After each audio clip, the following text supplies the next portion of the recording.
I was sitting in the doctor's waiting room when my phone rang. It was my only daughter, Angela. Her voice sounded strange, almost cold, as she said, "Mom, we're going on a trip to Europe tomorrow. I already sold your beach house and your car. We needed the money. Bye." And she hung up, just like that. 45 years raising her, sacrificing for her, and she discarded me like garbage. But I took a deep breath and smiled, because there was something my dear daughter didn't know. My name is Antonia Brooks. I'm 71 years old, and until that moment, I thought I knew my daughter. I had become a widow 6 months ago. My husband, Robert, had passed away from a heart attack while we were eating breakfast, just as we had done every morning for 45 years. That morning, he had served me coffee with cream and toast. As always, he had kissed my forehead and said, "Good morning, my love." Those were his last words. Since then, Angela had been more present in my life, or so I believed. She came to visit 3 times a week. She helped me with the funeral arrangements and accompanied me to the grocery store. She even suggested I see a doctor for a general checkup. "Mom, you need to take better care of yourself now that you're alone," she'd say with that smile I thought was love, but now I understood was for convenience. The beach house had been our sanctuary for years. Robert and I bought it when Angela was 15, with a lot of hard work and sacrifice. Every summer we'd go there, building memories, celebrating birthdays and Christmases. Angela would bring her boyfriends, and later her husband, Edward. I would cook for everyone, clean, and do the laundry. It was our family tradition. I never thought she'd see it as just money. And the car, that old Ford pickup truck Robert cared for like his own child. He'd wash it every Sunday, change the oil religiously, and always park it in the same spot under the shade of the tree. Angela knew what that truck meant to me. It was the last thing I had left of him. His scent still lingered on the seats. When she hung up, I stayed there on that uncomfortable green plastic chair, surrounded by other sick people, and for the first time in months, I didn't cry. Something strange happened inside me, a calm I hadn't felt since Robert's death, because in that moment I remembered something I had completely forgotten. 3 days before he died, Robert had handed me a manila envelope. "Antonia, put this in the drawer of your dresser. If something happens to me, open it after a while, but only when you feel ready." I had put it away without much thought. After the funeral, with so much grief and so many arrangements, I simply forgot. But there it was, waiting for me at home. The nurse called me to go into the office. The doctor examined me and said I was in good health for my age, that I just needed to rest more and eat better. I nodded and smiled, but my mind was elsewhere. I was thinking about that envelope, about the coldness in Angela's voice, and how Edward was probably behind all of it. He had never liked me. He always saw me as a nuisance. I left the office and walked slowly to the bus stop. I no longer had a car, according to Angela, but as I waited, I couldn't help but smile. There was something poetic about all of this. My daughter thought she had left me with nothing, but what she didn't know was that Robert, my dear Robert, had always been a man who planned ahead. The bus arrived, and I sat by the window. I watched the city go by. The houses, the stores, people rushing everywhere, all with their own tragedies, their own secrets. I had my own too, and I was about to discover them. When I got home, I went straight to my room. I opened the dresser drawer, and there was the manila envelope, exactly where I had left it. My hands trembled slightly as I picked it up. I could feel there were several documents inside. Robert had written my name on the front in his neat handwriting. I sat on the bed we had shared for so many years and took a deep breath. It was starting to get dark outside, and the house was filling with those familiar shadows that no longer scared me. I opened the envelope slowly, as if unwrapping a birthday gift. What I found inside would change everything. What I found in that envelope took my breath away. There were legal documents, deeds, bank certificates, and a handwritten letter from Robert. My eyes filled with tears as I read his familiar handwriting. "My dear Antonia, if you are reading this, it means I am no longer with you. Forgive me for not telling you everything while I was alive, but I wanted to protect you from worries. Over the years, I invested our savings in properties and businesses. We don't just have the beach house, we have 6 other properties, including the apartment building where Angela and Edward live. We also have shares in 3 companies that are worth more than you can imagine. You are rich, my love. You always were rich. But now you are on paper, too. My hands trembled as I looked through the documents. There were deeds to houses in different city neighborhoods, a downtown condo, a small motel on the coast, and indeed, the 20-story apartment building where my daughter lived. Robert had been the silent owner for the past 10 years, but had put everything in the name of a company I didn't know about. And according to the papers, I was the sole heiress of that company. There were also bank statements for accounts I never knew existed, with numbers that seemed unreal. Robert had been a bus driver for 40 years, but apparently he had also been a very smart investor. Every penny we saved, every sacrifice we made, he had multiplied in silence, and I never knew anything. In the letter, Robert explained that he had kept it all a secret because he didn't want me to worry about money or for Angela to know about our real financial situation. You know our daughter, Antonia. If she knew we had so much money, her attitude would change. I want her to love us for who we are, not what we have. What irony. Our daughter had left us thinking we had nothing, when in reality, we had everything. That night, I couldn't sleep. I walked around the house, touching the old furniture and the knickknacks Angela had always criticized for being outdated. I looked at the family photos on the wall, especially the one where she was 5 years old, sitting on Robert's lap and laughing. Where did that sweet little girl go? When did she become so cold, so calculating? The next day, early in the morning, the phone rang. It was Angela again. Her voice sounded different, softer, but I had already learned to be wary of those shifts in tone. Mom, how are you? I wanted to tell you we already transferred the money from the house and the car. We deposited your share into your account. It's not much, but it'll help you live for a few months while you look for something smaller. My share? I asked, keeping my voice calm. Yes, Mom. We obviously weren't going to leave you with nothing. We gave you 30%. That's fair, right? We need the money for our investment in Europe. Edward has an incredible business opportunity over there. 30% of my own things. How generous. I see, honey. And when do you leave? This afternoon. Our bags are already packed. We'll be gone for at least 6 months, maybe more if the business goes well. But don't worry, Mom. When we get back, we'll help you find a small apartment, something that fits your needs. Fits my needs. As if she knew what my needs were. Okay, Angela, have a safe trip. Oh, Mom, I knew you'd understand. You've always been so compassionate. We love you so much. And she hung up. I stood there with the phone in my hand, and for the first time in months, I laughed. I laughed like I hadn't since Robert died. The situation was so absurd, it was comical. My daughter had robbed me, kicked me out of my own house, talked to me with unbearable condescension, and all to fund a European adventure that would probably be a disaster. But what bothered me most wasn't the money. It was the ease with which she had discarded me. 45 years of my life dedicated to her, of sacrifice, of unconditional love, and she had erased me from her life with a 2-minute phone call. That was what truly hurt. I checked my bank account online. Sure enough, they had deposited an amount that probably seemed generous to them, but to me was a mockery. They had sold the beach house for much less than it was worth, likely because they needed the cash quickly, and they had sold Robert's truck for a pittance. That afternoon, from my window, I watched Angela and Edward load their suitcases into a cab. He was carrying 2 huge suitcases. She had a very expensive-looking carry-on bag. I watched them laugh, kiss, and make plans. They looked like 2 teenagers excited for an adventure. They never looked toward my window, never said goodbye. When the cab drove away, I sat in the kitchen with a cup of tea and Robert's documents spread out on the table. I had to make some decisions. I could call a lawyer, reclaim my properties, and get back everything they had taken.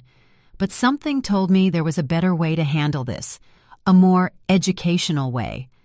I called Mr. Peterson, the lawyer who had handled Robert's affairs. He had been at the funeral, had given me his condolences, and had told me to call if I ever needed anything. Well, now I needed him. "Mrs. Brooks, it's good to hear from you. How are you?" "I'm doing well, Mr. Peterson. I need to see you urgently. I found some documents from Robert that I don't quite understand." "Of course. You can come to my office tomorrow morning. I'll be there." That night, for the first time in months, I slept soundly. I dreamed of Robert. He was sitting in his favorite chair reading the newspaper, just like every morning, and when he saw me, he smiled and said, "It's about time, my love. It's about time you stood up for yourself." I woke up with a strange feeling. It wasn't exactly happiness, but it wasn't the sadness I had felt for so many months either. It was something like determination. For the first time since Robert's death, I had a clear purpose. I was going to get back what was mine, but not in the way Angela expected. The next morning, I got dressed with more care than usual. I put on my wine-colored dress, the one Robert always said made me look elegant. I fixed my hair and put on a little makeup, and when I looked in the mirror, I saw a woman I hadn't seen in a long time. I saw a strong woman. Mr. Peterson's office was downtown. It was an old but elegant building with marble floors and large windows. He greeted me with a warm smile, but when I showed him the documents, his expression changed completely. "Mrs. Brooks, This is much more than I imagined. Robert was a very smart man. Look, according to these papers, you are the owner of—" "I know, Mr. Peterson. I've already reviewed them. What I need to know is what I can do legally." Mr. Peterson explained that everything was in order, that the documents were legitimate, and that I was the rightful owner of all those properties. He also confirmed something I had already suspected. The sale of the beach house was illegal because Angela had no right to sell it. "We can get the house back immediately, Mrs. Brooks, and we can also proceed with legal action against your daughter for fraud." "No, Mr. Peterson. I don't want to proceed with legal action. I want to do this another way.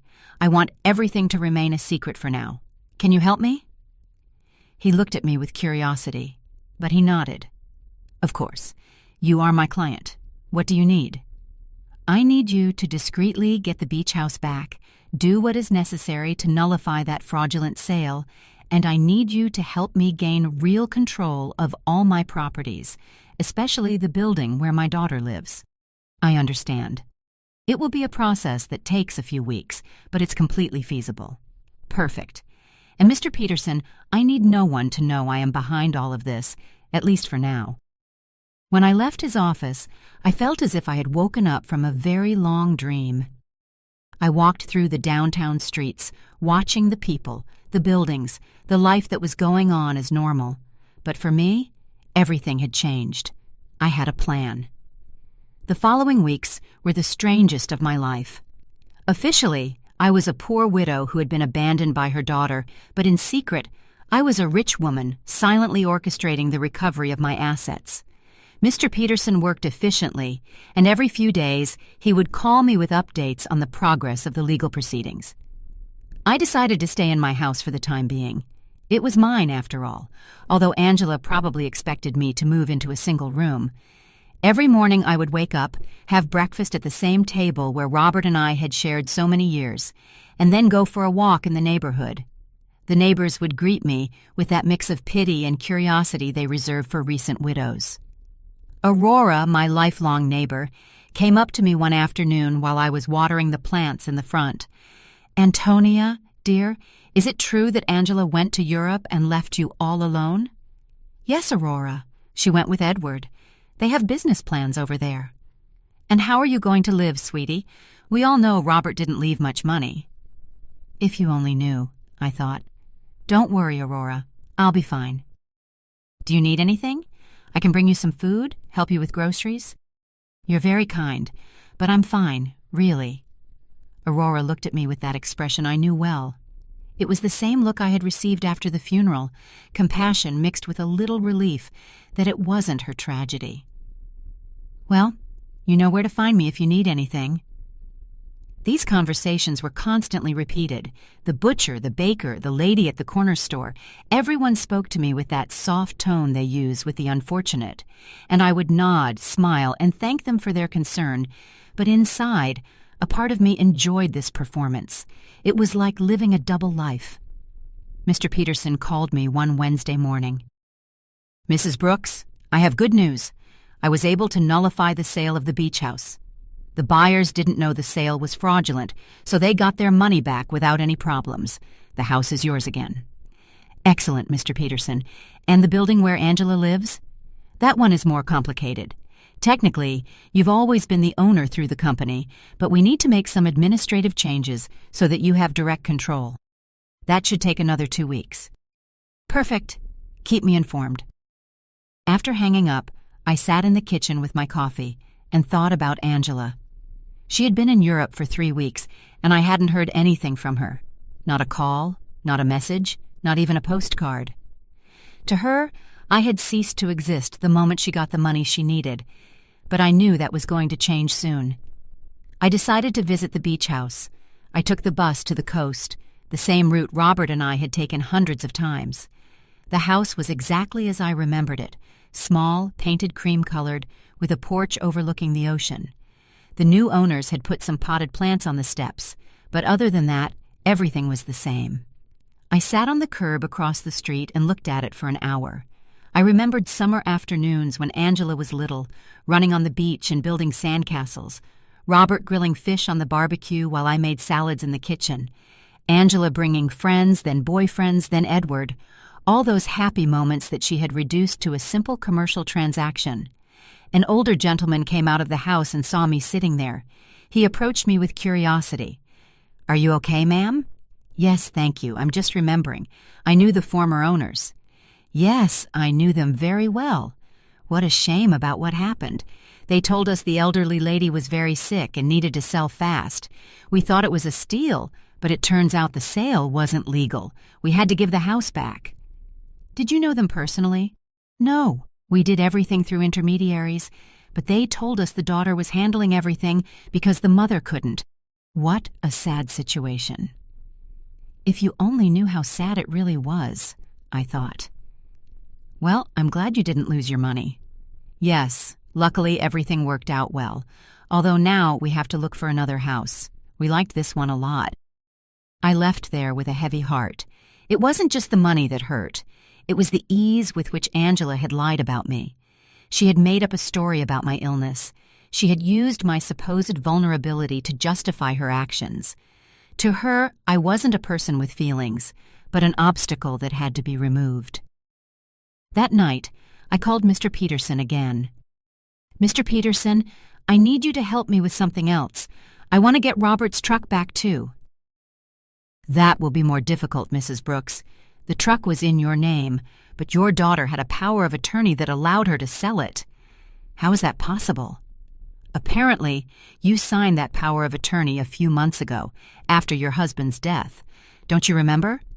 There it was, the moment Angela had started planning all of this. I vaguely remembered signing some papers she had brought to me, telling me they were to facilitate the funeral and inheritance arrangements. I had been so confused by grief that I signed without reading. How naive I had been.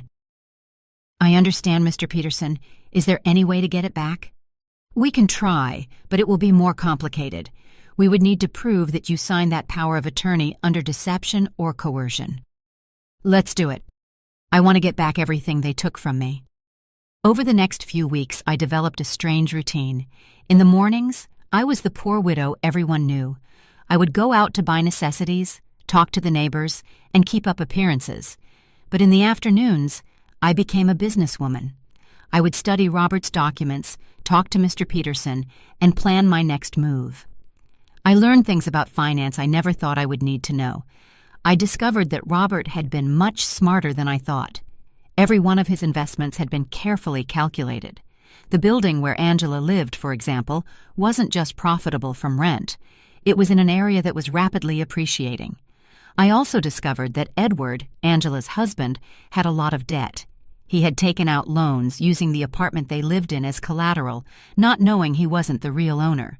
When the banks figured this out, he was going to be in serious trouble. Mr. Peterson called me one Friday with important news.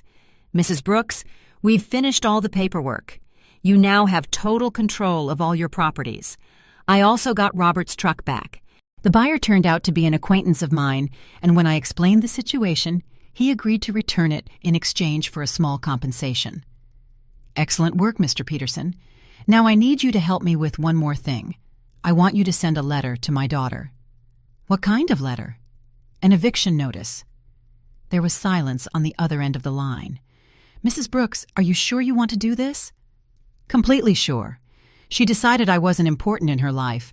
Now she's going to find out how important I really am." "I understand. Do you want me to send it to Europe?" "No. I want you to give it to her when she gets back.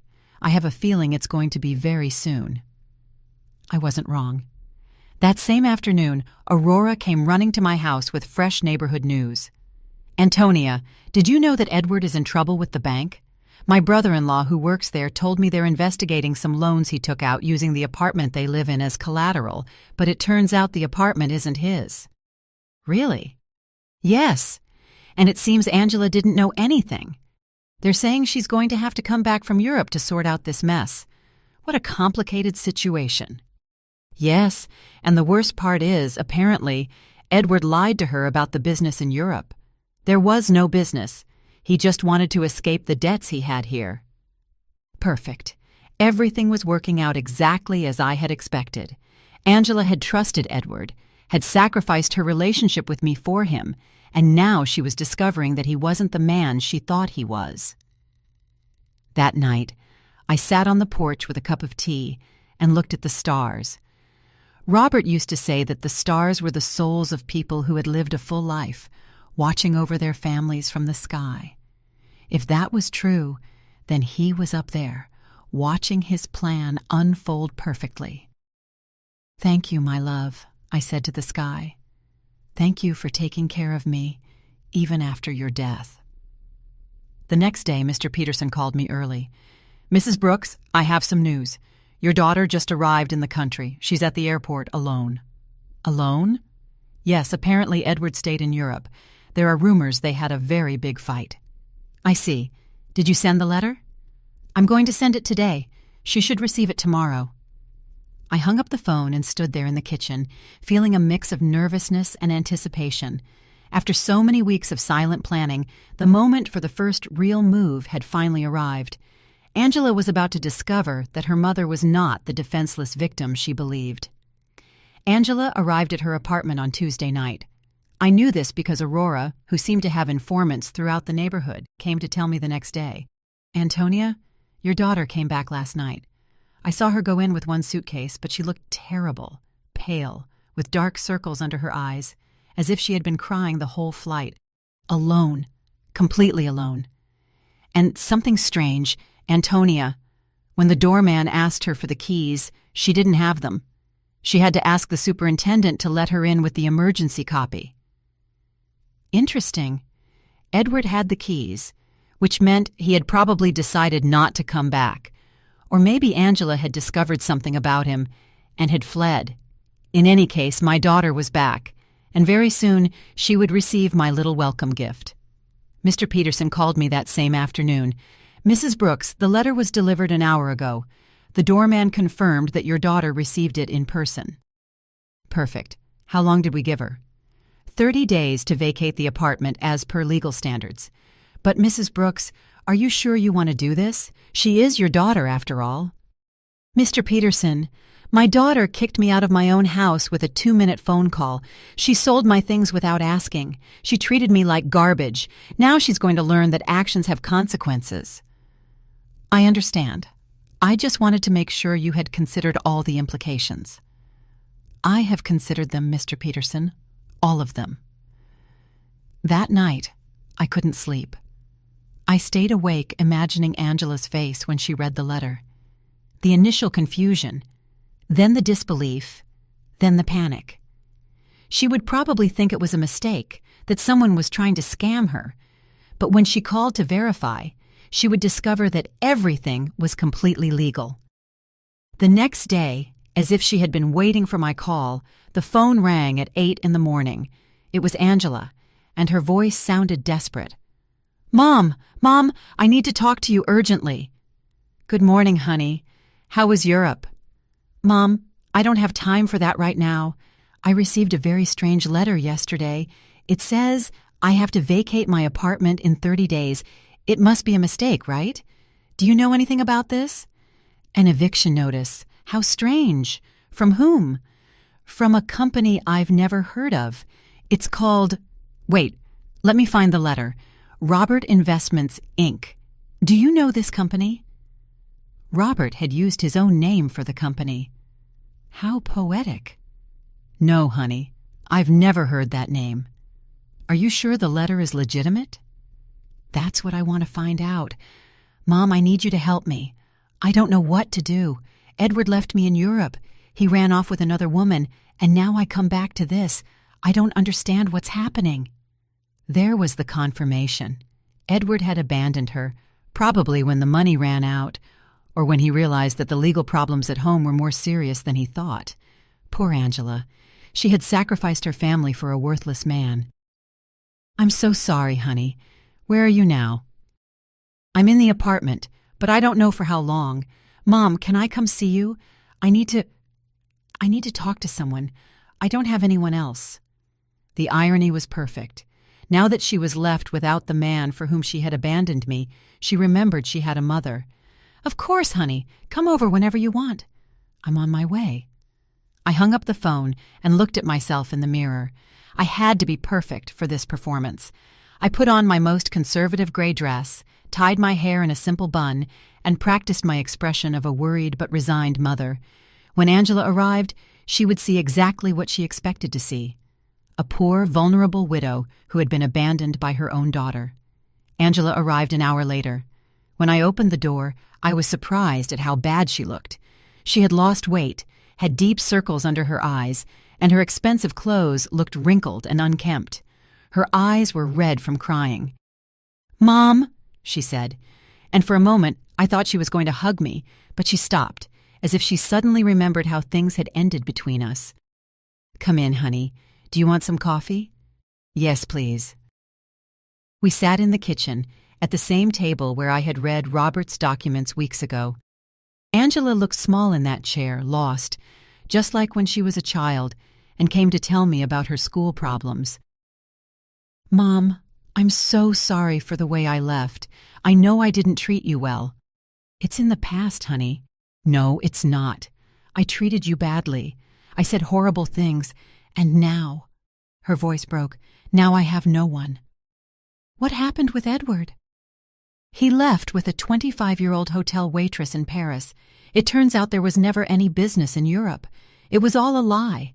He just wanted to escape the debts he had here and use the money from the sale of your house to fund his adventure." "All the debts?" "Yes, Mom, so many debts. It seems he had been taking out loans for years, using the apartment we lived in as collateral. But now I find out he wasn't the owner of the apartment." "How is that possible?" Here was my opportunity. "I don't know, honey. Property matters are very complicated. The problem is that now the banks are coming after me for his debts. They say since we were married, I'm also responsible. And on top of that, this eviction notice. Mom, I don't know what to do. I don't have money. I don't have a job. I don't have anywhere to live." She started to cry, real tears of genuine desperation, and for a moment, my mother's heart softened. I wanted to hug her, console her, tell her everything would be okay. But then I remembered the coldness in her voice when she called me from the doctor's office, the ease with which she had discarded me, the way she had talked to me as if I were a burden. "Did you talk to a lawyer about the letter?" "I don't have money for a lawyer, Mom. We spent all the money in Europe. Edward took what little was left when he ran off with that woman." "So what are you going to do?" "I don't know. I thought maybe I could stay with you for a while, just until I find a job and can get a small place to live." There was the question I had been waiting for.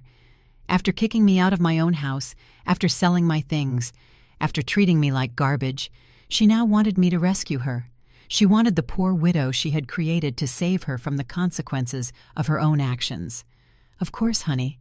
This will always be your home." Angela looked at me with surprise, as if she hadn't expected it to be so easy.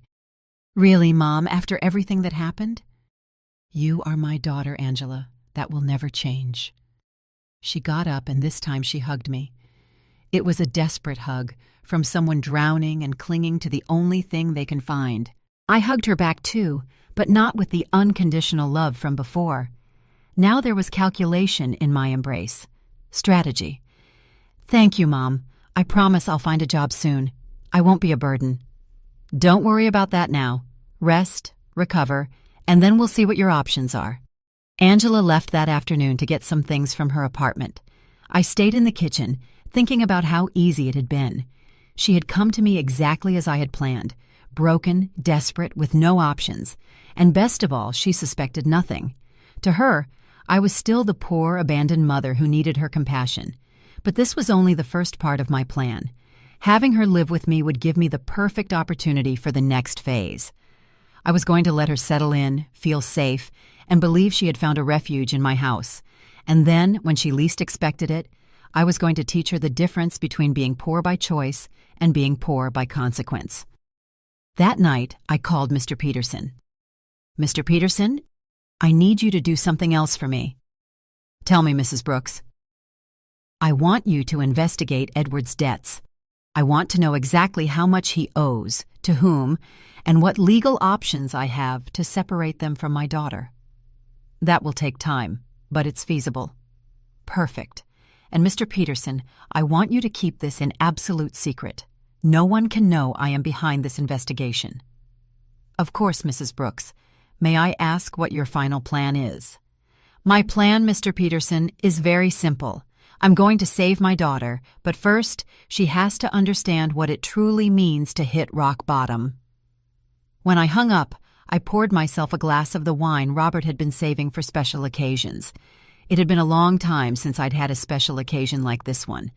The game had begun, and for the first time in months, I had all the good cards in my hand. Angela moved into my house the next day.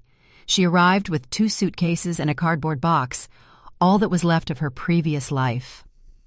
I watched her unpack in her old room, the same one she had slept in during her teenage years, and I could see the humiliation in every one of her movements. She had gone from living in a luxury condo to taking refuge in her childhood bedroom. "Mom, I found this in the apartment," she said, showing me a manila envelope. "It was among Edward's things. It has your name on it." It was another one of Robert's envelopes. My heart sped up, but I kept my composure. "My name? How strange." "Yes, look." She showed me the envelope. Indeed, it had my name written on it in Robert's handwriting, but this envelope was different from the one I had found in my dresser. This one was smaller, newer. "Maybe Edward found it among Dad's things when he died and forgot to give it to me," Angela said. "It's possible. Can I see it?" I opened the envelope in her presence. Inside was a short letter and a small key. The letter said, "Antonia, if you are reading this after having received the main envelope, it means our daughter is going through a difficult time. This key opens a safety deposit box at the Central Bank, downtown branch. The number is 247. There is something there that can help you help her, but use it wisely. With eternal love, Robert." Angela read the letter over my shoulder. A safety deposit box? Dad had a safety deposit box?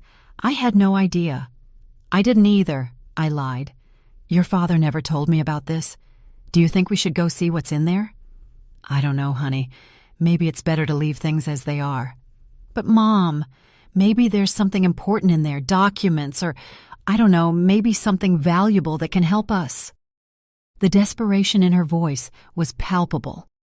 Angela was clinging to any possibility of finding a way out of her situation, and I was going to let her cling a little longer before I showed her the complete reality. "Okay," I said after a calculated pause. "We can go tomorrow." That night, Angela and I had dinner together for the first time in months. She had cooked, trying to be useful, but the food tasted of guilt and desperation. She told me more details about what had happened in Europe, and each story was worse than the last. Edward lied about everything, Mom, not just the business, but the debts, too. I thought he only owed a little bit of money, but it turns out he owes over $100,000. And the worst part is, he used my name for some of the loans without me knowing. How is that possible? He forged my signature. When I married him, I gave him some documents to handle the banking for our joint account. I never thought he'd use them for this. Do you have any way to prove you didn't know? I don't know. It's all so complicated. The banks say that since we were married, I'm responsible for all his debts anyway. And the divorce? I don't even know where Edward is now. He just disappeared. His phone is disconnected. He doesn't answer emails. Nothing. It's as if he vanished. Perfect. Edward had run away like the rat he had always been, leaving Angela to face the consequences of her actions alone. In a way, he had done me a favor. Now my daughter was experiencing exactly what I had felt when he abandoned me. Betrayal by someone she had completely trusted. I'm so sorry, honey. I didn't know things were so bad. I didn't either, Mom.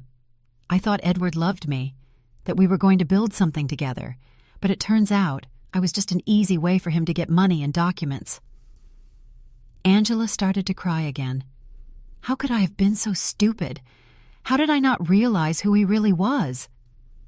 It was tempting to tell her that I had seen the signs from the beginning, that I had tried to warn her that Edward never seemed trustworthy, but that would have broken my facade as a compassionate and vulnerable mother. Love can be blinding sometimes, honey. Don't blame yourself. But Mom, I didn't just ruin my life. I ruined yours too. I treated you horribly. I took your house, your truck, your things, and all to give to a man who abandoned me at the first opportunity. Now we're two poor women trying to survive because of me. It's in the past, Angela. We'll be okay. No, it's not. Now we're both in trouble because of my mistakes. You lost everything Dad left you, and I lost my marriage and my future. We're two poor women trying to survive. If she only knew, I thought, that at this very moment I had more money than she could possibly imagine, that I was the owner of the building where she lived, that I could solve all her problems with a single phone call. But it wasn't time yet. The next day, we went to the bank. Angela was nervous, hopeful. I maintained my act as a confused widow who didn't understand much about finance. The bank employee led us to the safety deposit boxes, verified my ID, and opened box number 247. Inside were jewels, many jewels, rings, necklaces, bracelets, earrings. I recognized some pieces as heirlooms from Robert's family. Others were completely new to me. There was also a letter explaining the origin of each piece and its approximate value. Angela gasped. Mom, this must be worth a fortune. You think so? Yes. Look at this emerald and this pearl necklace. Mom, Dad saved a treasure here. According to Robert's letter, the jewels were worth approximately $200,000. It was a significant amount, but it was nothing compared to the rest of my assets. It was like finding a few coins under the sofa when you have $1 million in the bank. What do we do with this, Mom? I don't know, honey. They're family memories. But Mom, we could sell some of the pieces. With this money, you could get your beach house back, and I could pay off some of Edward's debts. There it was again. Even when she found something valuable, Angela's first reaction was to think about how to use it to solve the problems Edward had created. She hadn't learned a thing yet. Are you sure you want to use your father's inheritance to pay Edward's debts? What other option do I have, Mom? If I don't pay something soon, the banks are going to foreclose on everything I have, and technically, I don't own anything. Everything was in Edward's name. Think carefully, honey. Once you sell these jewels, you won't be able to get them back. I know, but what else can I do? I can't get a job with all these legal claims pending. No employer is going to want to hire someone with so many legal problems. We took the jewels home. Angela spread them out on the kitchen table and examined them one by one, calculating which ones she could sell and which she could keep. It was painful to watch her reduce decades of family history to numbers on a spreadsheet. Mom, I think I can get $180,000 for the jewels, she said one afternoon, counting the bills on the kitchen table. It's less than I expected, but it's enough to pay off the most urgent debts. Are you sure you want to do this? I have no choice. If I don't pay something soon, they'll seize everything. Even this house could be at risk if they prove I have some kind of legal connection to the properties. How ironic the situation was. Angela was worried about losing a house that I owned, paying the debts of a man who had abandoned her with money from jewels that had belonged to the same man who had created the fortune that could save her. And how are you going to decide which debts to pay first? I talked to a free financial advisor at the bank. She told me to prioritize the debts that have real collateral because those are the ones that can affect property or lead to immediate foreclosure. Angela had matured so much in these few weeks. The woman who had sold my things without consulting me was now carefully investigating every financial decision. The suffering had made her more responsible, but also more fragile. That night, while she was organizing the debt documents on the table, I received a call from Mr. Peterson. Mrs. Brooks, I have a full report on Edward's debts. The situation is worse than I thought. How much worse? He owes over $200,000 to several banks and also has debts with private lenders. What's more concerning is that he used falsified documents with your daughter's signature for some of these loans. That means Angela is legally responsible. It's complicated. If we can prove she didn't know, we might be able to get her out of some of the debts. But it's going to be a long and expensive process. How expensive? For a good lawyer specializing in these types of cases, probably $50,000, and there's no guarantee of success. I understand. And what if she just pays the debts? If she has the money, that would be the fastest solution, but I doubt she has access to that amount. Mr. Peterson, I want you to prepare all the necessary documents to get my daughter out of these debts, but don't tell her anything yet. You're going to pay, Mrs. Brooks? I'm going to do whatever is necessary to protect my daughter, but this has to be handled in a very specific way. When I hung up, I found Angela in the living room, looking at the jewels with a sad expression. She looked lost, like a child who had broken her favorite toy and didn't know how to fix it. What are you thinking about, honey? About Dad. About how disappointed he would be in me if he could see what I did with my life. Your father loved you very much, Angela. He would understand. No, Mom. He taught me to be responsible, to value family, not to be selfish, and I did the exact opposite. I abandoned my mother for a man who turned out to be a liar. I sold my family's memories for money. I ruined everything he built. For the first time since she had returned, I heard a genuine regret in her voice. It wasn't just lamenting the consequences of her actions, but a true acknowledgement that she had done something morally wrong. People make mistakes, honey. The important thing is to learn from them. But how do I learn from this, Mom? How do I fix the damage I've done? There was the question I had been waiting for. Angela was finally ready to face the truth about her actions and their consequences. But it wasn't yet time to reveal my final card. First, I had to let her hit rock bottom completely. The next few days were crucial for my plan. Angela decided to sell most of the jewels, keeping only the engagement ring Robert had given me and a small necklace that had belonged to her grandmother. I watched her prepare to go to the jewelry stores, research prices, and negotiate with buyers. It was painful to watch her reduce decades of family history to commercial transactions, but it was necessary for her to understand the real weight of her decisions. Mom, I got $180,000 for the jewels, she told me one afternoon, counting the bills on the kitchen table. It's less than I expected, but it's enough to pay off the most urgent debts. Are you sure you want to do this? I have no choice. If I don't pay something soon, they'll foreclose on everything.